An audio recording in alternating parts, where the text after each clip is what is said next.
It's approaching 3:45, quarter of 4 on Tuesday, the 17th day of July 2018. Calvin Castine back in Altona for an update, and this will probably be the final chapter we do before we do a final recap after this fire is put out. Of course, we're here to cover the Altona Flat Rock fire that's been burning since last Thursday. This is our 5th installment, and it's the 6th day. A fire station here just off the Devil's Den Road is still lined with visiting fire apparatus from throughout the Northeast, from Franklin County and throughout Clinton County, and I'm not sure if the Vermont and southern Quebec departments still have any presence here or not. We drove by the Feinberg Ballpark, which is in that direction, before coming here, and the choppers that have been camped there for the past several days are no longer there. We're assuming that they're continuing to haul water out of Minor Lake. We drove by there, didn't see any activity, but that the helicopter's going back and forth. We don't necessarily have to see something while we're driving by. Roads have been blocked along the Brunel Road by state troopers, and also the Berto Road, so access has been denied for several days to the general public. As we said, we're hoping this will wrap up as far as the people watching on Hometown Cable in this particular episode. It's going to be a 2-hour plus episode altogether. This will wrap up this first portion, and the next time we do something, it'll be probably showing that the results of the completion of their efforts here, or very near the completion. The latest report we got this morning about 10 a.m. was that the fire was now considered to be 75% contained. If you see a little water puddle here and there, we did get some rain, but not a lot, so I don't think the weatherman helped all that much.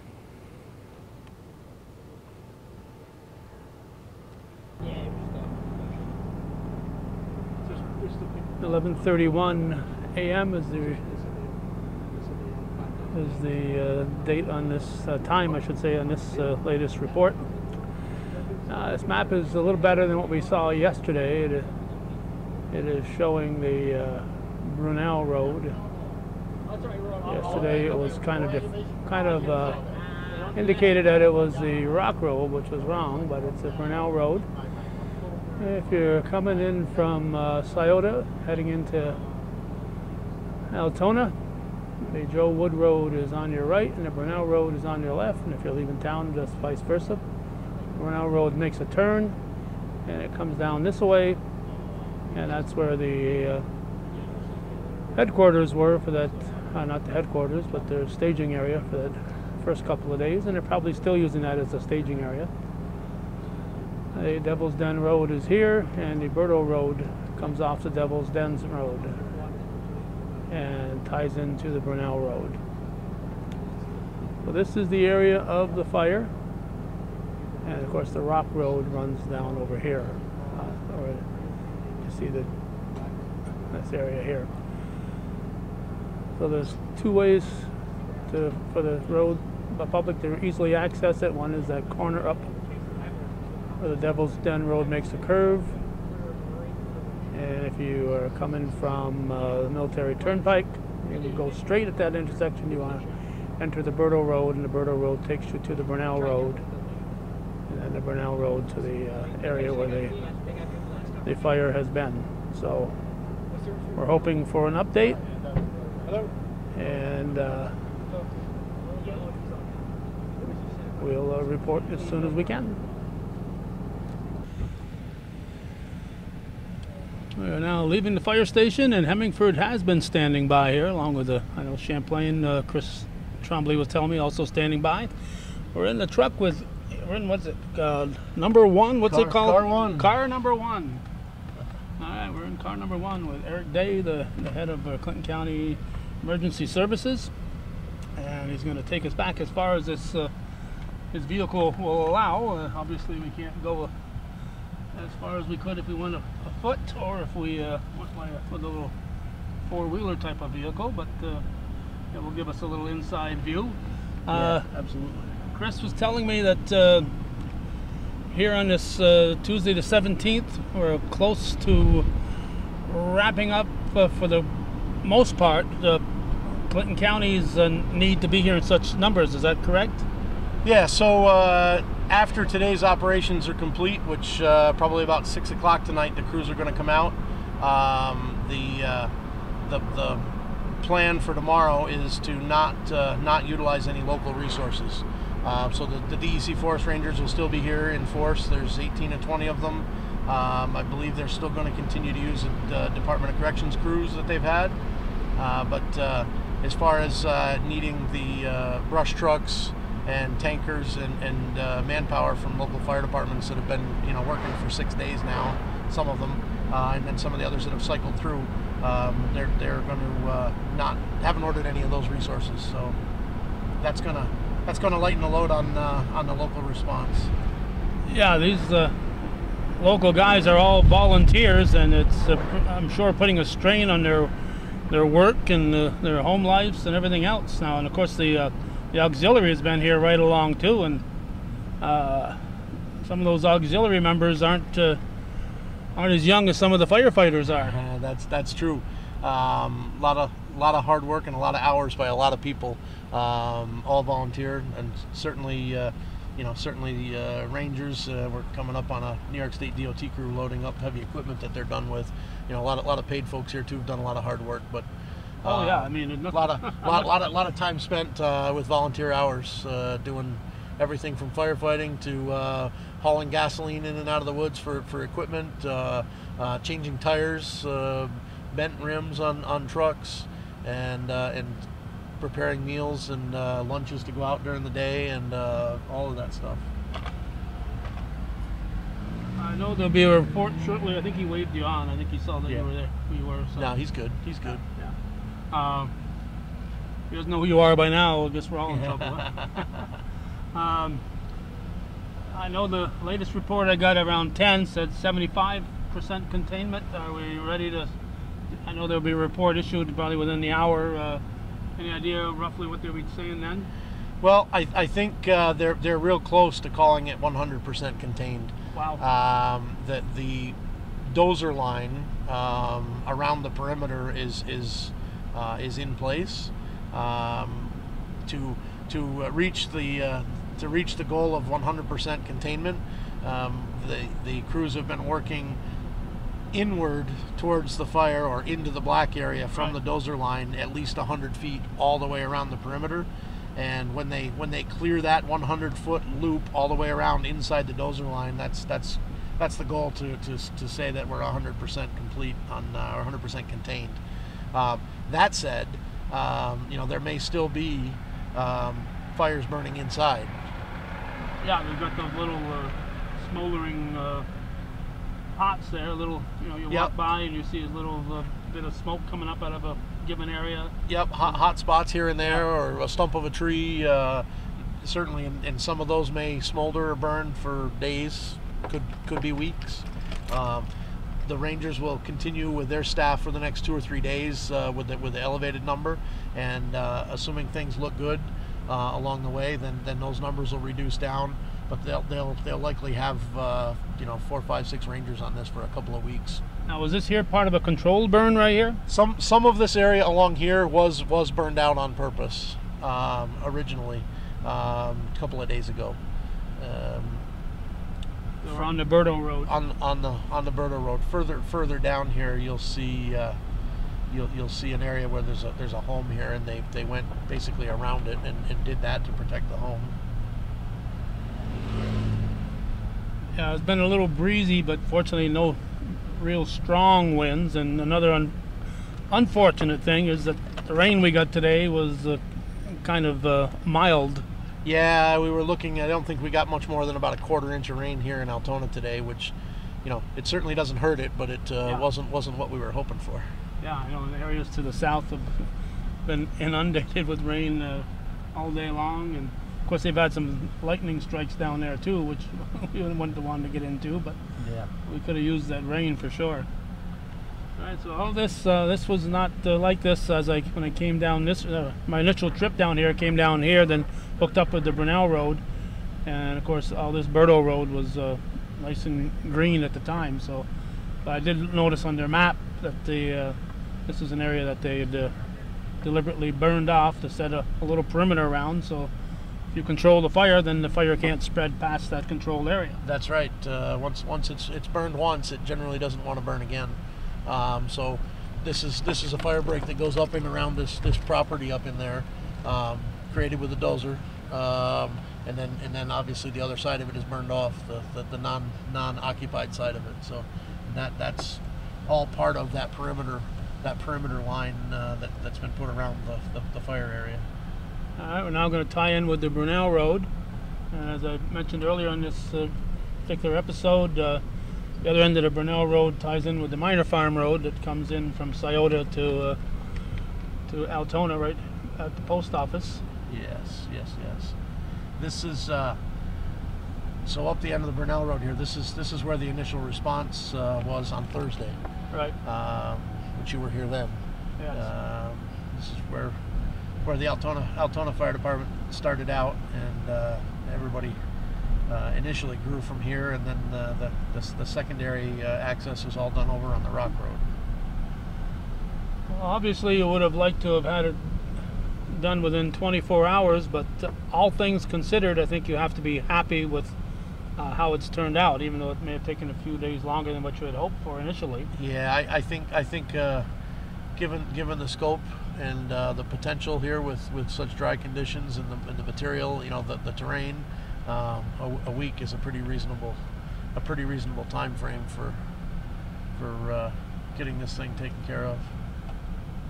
You know, especially when we look at what happens out west on a regular basis. We're to a point where it's almost year-round out there in the west with their fires. Right. So you walked that way or that way? Straight. Straight. Yeah. 'Cause I haven't driven too much past this next intersection. Well, there's not. There isn't too much past that. The road is a little bumpy.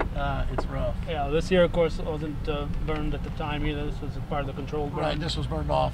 That being the dozer line that you're looking at now, that ties in. The dozer line ties back into the Brunel Road.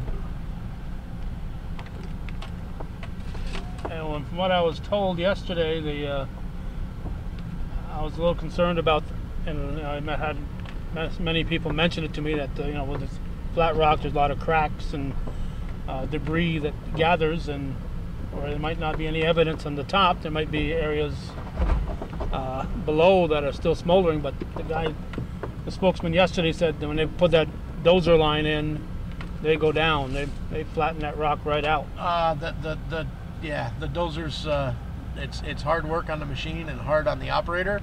Bone jarring, but yeah, they're scraping it right to the bottom, and then the crews with the brush trucks are working behind them and wetting things down all the way through. They're building a decent barrier.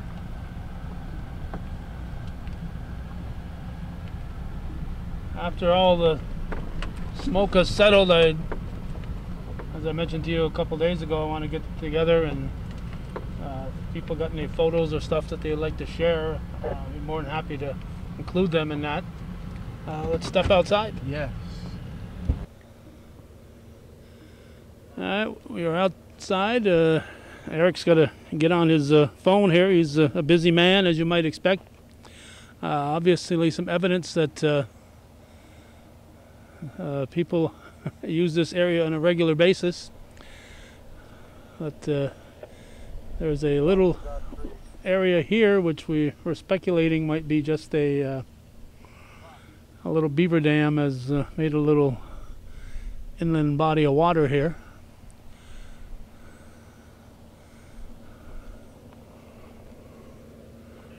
About 365 degrees around, we can see that it's burned. Again, most of it probably in this area still, but it was coming toward this area when I left this area on Thursday. But most of this I would assume was part of that controlled burn. As Eric continues to be listening in on his phone, I'm going to wander across the burned area here, watching out for broken glass. This was not the firefighters that are leaving these brown bottles behind. So, and bottles that age, they look like they've been here for a couple of decades, to be honest. Not that familiar with that type of shape of brown bottles being sold anymore, although it's possible.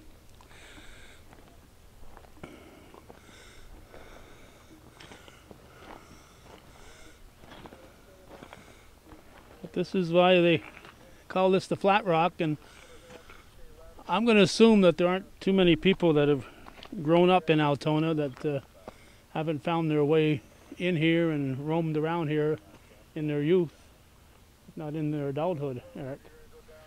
Yeah, I would think as a fair number of people come up to recreate, pick blueberries, check out the nature scene, if you will. Yeah. It's actually a beautiful spot. It is a beautiful spot right here. And it's nice that it was contained to what I see today. 531 is the acreage. The last report I saw. Yep, 531. I think they were at 531.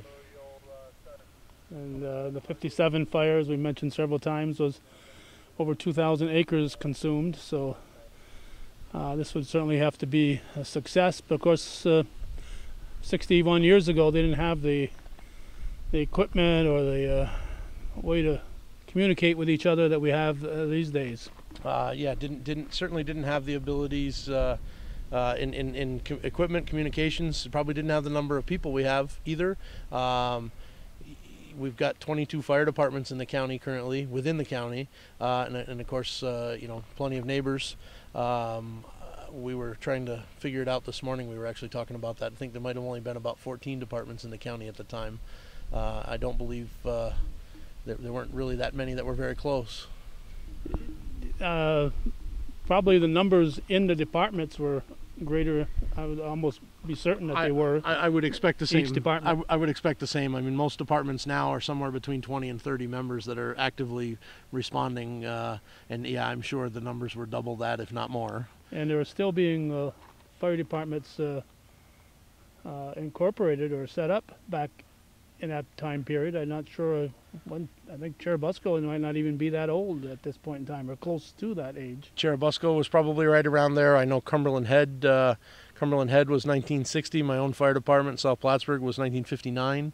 And there are a few other that are that vintage. Beekmantown is in that era. So yeah, there weren't as many. Certainly weren't as many. And when this burned last. And a big fire like that in '57, yeah. Yep. And this might have been what helped spur getting the mutual aid system going. It may have been a part of it. Absolutely, it may have been a part of what really got going what we know today and we rely on today. I know in 1966 I started work at the Sheridan Company, which later became Harris Graphics, and ended up closing in 1987. Left the Champlain area, but and working there, the fire whistle would go and certain men would leave their machines or leave the assembly floor. The second whistle went out, others would go, and there'd be up to 3 or 4 whistles, and you probably had more men just working at that one company that were there available during the day than you've got now in the whole community. Yeah, you're probably right. There are some employers around, even some of the bigger employers that are in the county today that are kind enough and generous enough to allow some of their folks to leave. I know, not to miss any, but Nova Bus in particular. I know some fellas that are in several different fire departments that are at Nova Bus, and on a second call, they will allow the employees to leave to go to a fire. Much appreciated to be able to do that, because we do struggle in the volunteer fire service these days. We have members, but we compete for their time with so many other things. Yeah. You mentioned the number of people at the Sheridan Ironworks that were in the fire department. I think when you said that, my father's business, Day Brothers, at the boat shop when I was in high school, and even after when I was in college and worked there in the summers, there was my father was fire chief in South Plattsburgh for 15 years, and most of my childhood, and there were 5, 6, 7 people that worked for Dad that were all in the fire department, and so when the fire whistle blew there, everybody left. You didn't get your boat that day if there was a fire call. He had priority. My mother would get mad at my father for walking up and getting up from behind the desk and leaving a customer at the desk who wanted to buy a boat to go to a fire call. But most people understood, so they got it, and I don't know that he lost too many sales because of it, but. Well, we ought to at least mention his first name. Wally, yeah, Wally Day. Everybody calls me Wally, and then they were, oh no, yep, he's your father. Son of Wally. Yep, son of Wally.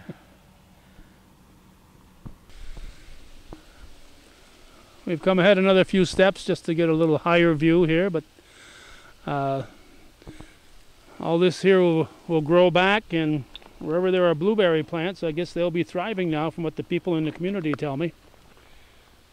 So. Yeah, that's what they say. After the fire, the blueberries will be big as golf balls. So I don't know about that, but I imagine they will thrive. It's Mother Nature's way. It's an expensive way to get a pile of blueberries to grow, though. Yes. You figure the manpower that's been here, and we mentioned the auxiliary a little bit earlier, and the community support for donated food and drinks, water and beverages has just been phenomenal. It's just incredible. Water and soda by the pallet.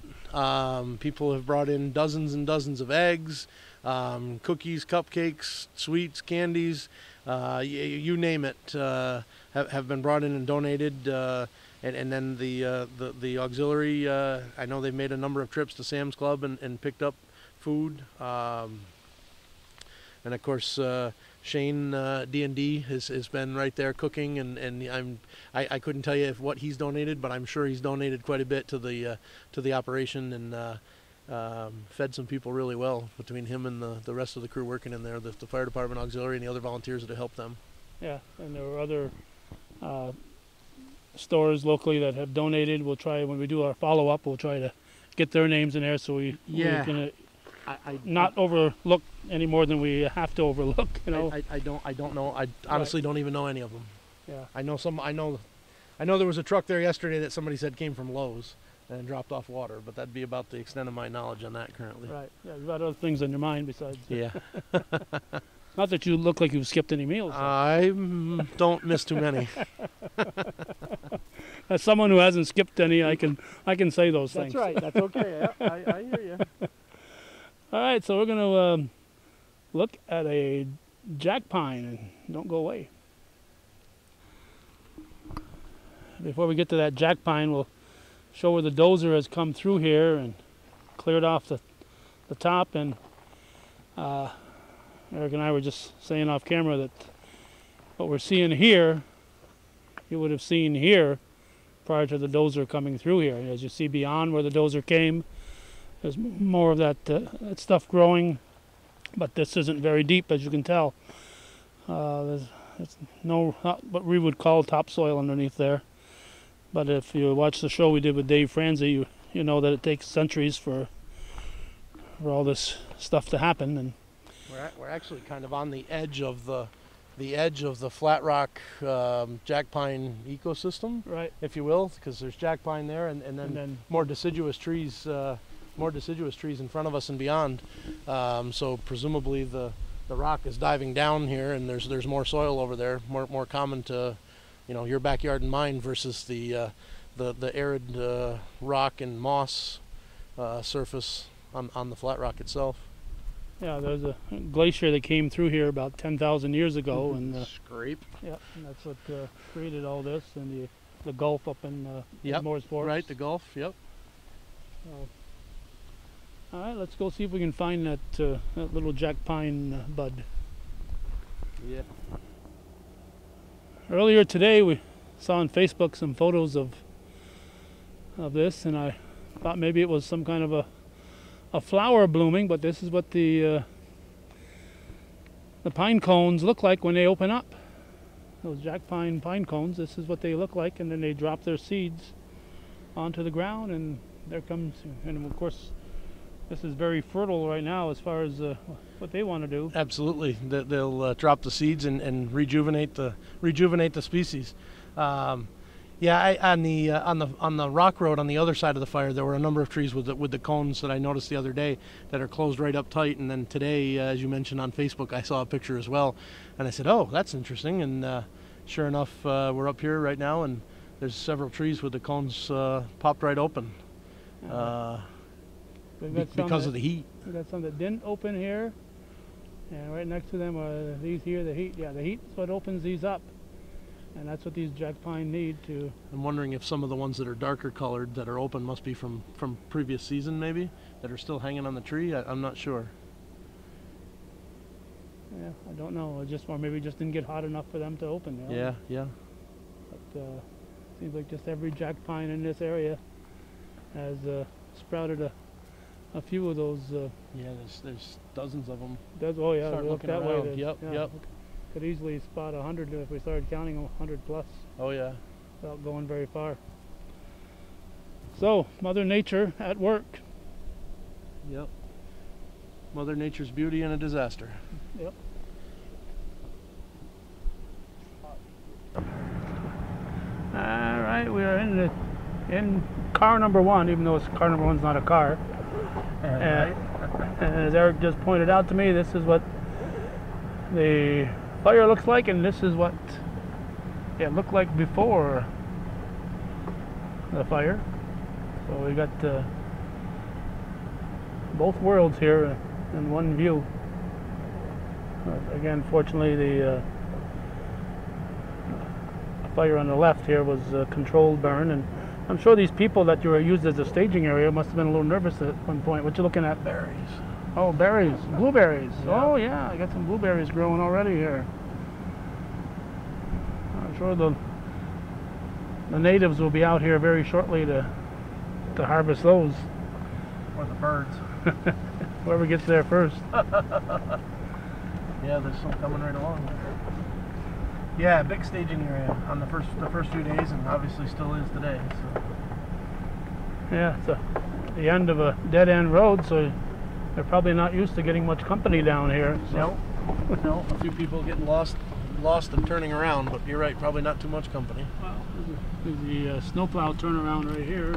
School bus. Yeah, and I imagine there are some people that come through here and park and then venture through there. Yeah, I would assume there's a fair number of people probably hike up on the rock. Yeah. Recreate. Now, is this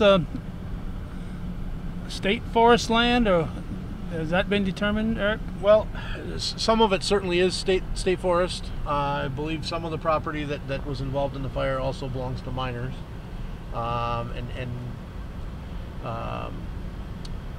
back further down here, I think there's probably some private landowners as well, but I think the majority of it is on state land.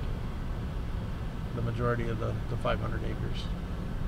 But there's been a rep from miners. Was here on day 1 and has been around a couple times. Kirk Beatty was here. Yep, Kirk. Yep. Now I know on day 1 there was talk about it drifting into the West Shazy Fire District. What happens in something like that there? Or you might have the fire going in 2 districts, so all of a sudden you've got 2 chiefs involved. What happens? Well, yeah, that's it. There was a discussion about that when the first day the north wind was blowing, so the fire was going southward and a little east. Once that initial incident is established, if it drifts into another, everybody was engaged on the first one from the get-go, so the incident really ends up being shared, with our mutual aid system, we don't fight about who's in charge. We just work together to get it done.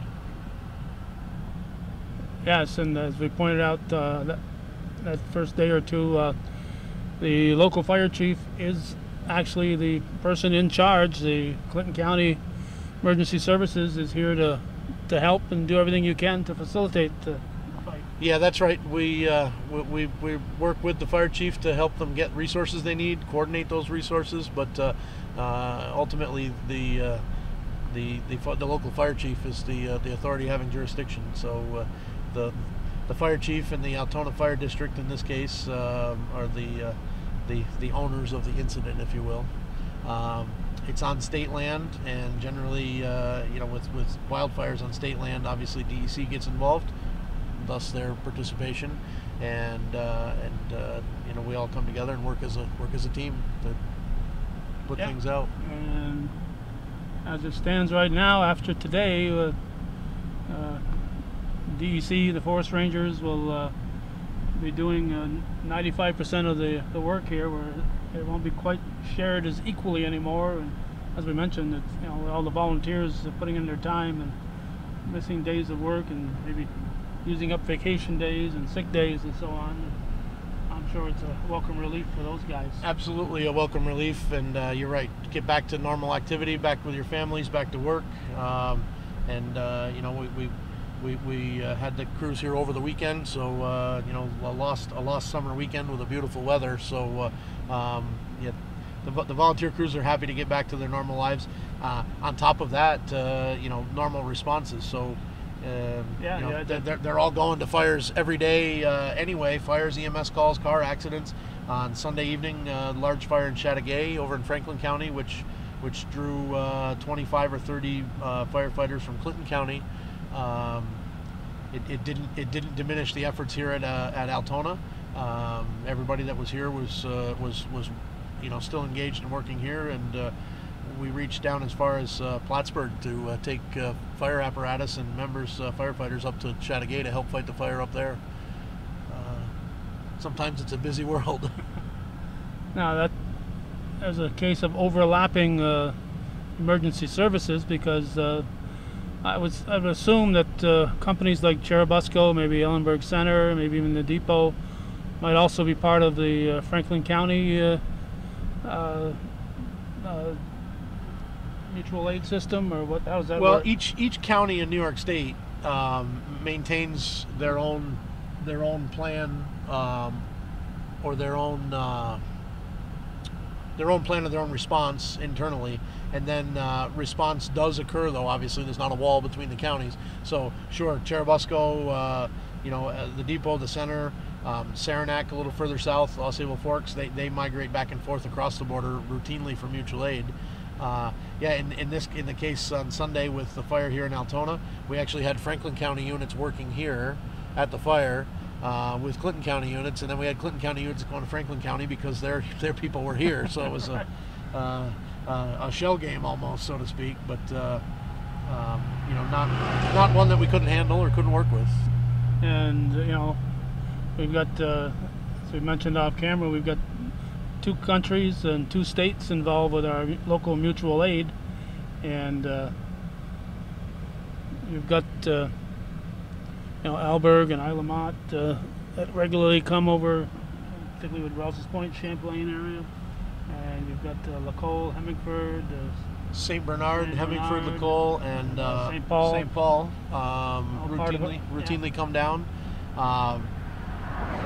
Franklin Center, Quebec, once in a while we'll see them. They work with Franklin County often. They're in the Chateaugay, above Chateaugay, and further across, of course, the Hogansburg, Akwesasne. They've got a big fire department, and they're here today on the Flat Rock. So they help out as well. Can't say enough about the fire service and how we work together and help each other. It's a lot of talk in government these days about shared services, and there are grants for shared services, and the county and the city working together with real property, and towns working together with codes, assessors, and things like that. One of the things my father has often said in the past when people are talking about shared services, that the volunteer fire service is probably one of the original shared services, and has been doing it for a long time. Yeah, they set the standard, so you haven't got to look very far if you want to look to see how it's done. Just see what the fire departments are doing. Yeah, that's right. We make it work. We seem to have it figured out. Not without its bumps once in a while, but it works, and it's important on a critical thing like emergency response to be able to have that reliability with the system. Well, and when you hit a bump, then you learn from that, and you next time you have that situation, you've already learned from that, and you right. move on. We'll rebound from that and learn from it, and move through that problem in the future with good practice, and until we find another problem. Yeah. But it's getting harder and harder to find problems because everything is going so smooth. Yeah, things are smooth, but we still as we try to improve things, we still create problems once in a while. But that's life, right? Will there be you work through them. Will you guys get together after all this and kind of a brainstorming, sit down type of thing? So what would we do? What could we have done? What we'll probably do. We often do is a kind of an after action review, we'll call it, or a hot wash sometimes they'll call it, but you're right, just sit down and talk about the operation. Well, what went good, what went bad, and what can we do better next time. The fire chiefs from each of the fire departments in the county sit on a fire advisory board is created by the county, and we meet every other month and talk about incidents and plans and communications and all the things that make it work together. And this incident will certainly be a topic. At one of those meetings where we'll hash out any kind of problems we might have arisen, and not only the bad things, but we'll also talk about the good things. Hey, this went well. Yeah. Remember that. We're going to do that again, and hey, let's write that into a plan, and make sure we do it that way next time. Yeah, because 60 years from now, we might all be back here again. I hope it's that long. Or longer. Or longer. Yeah, that's true.